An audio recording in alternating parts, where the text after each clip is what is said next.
السلام عليكم ورحمة الله وبركاته. بسم الله والصلاة والسلام على رسول الله. اللهم صل وسلم وبارك على سيدنا محمد وعلى آله وصحبه وسلم تسليما كثيرا. الحمام اللي معانا يا جماعة حمام الكابينة واخدة نصه والقعدة واخدة نصه. حمام مقسوم نصين، مفيش فيها إلا القعدة الأفرنجي والكابينة بس. والكابينة مركبين فيها الدش اللي هو الشاور بانل، هتشوفوه دلوقتي في الفيديو، حاجة جميلة جدا. والكابينة برضو معمولة بطريقة محترمة وطريقة جميلة جدا.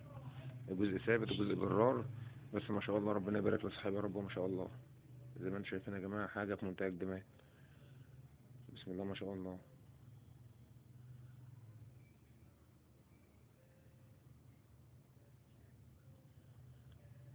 حمام رقيق وحمام ما شاء الله، حمام محترم جدا.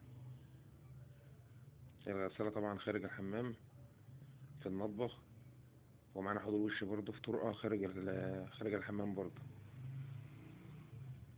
دلوقتي يا جماعة نطلع عند حوض الوش وهتشوفوا حوض الوش عامل ازاي.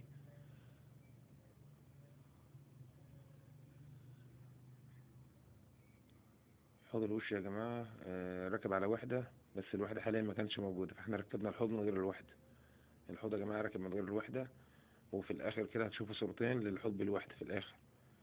الحوض مركبت الوحدة وركبت المراية.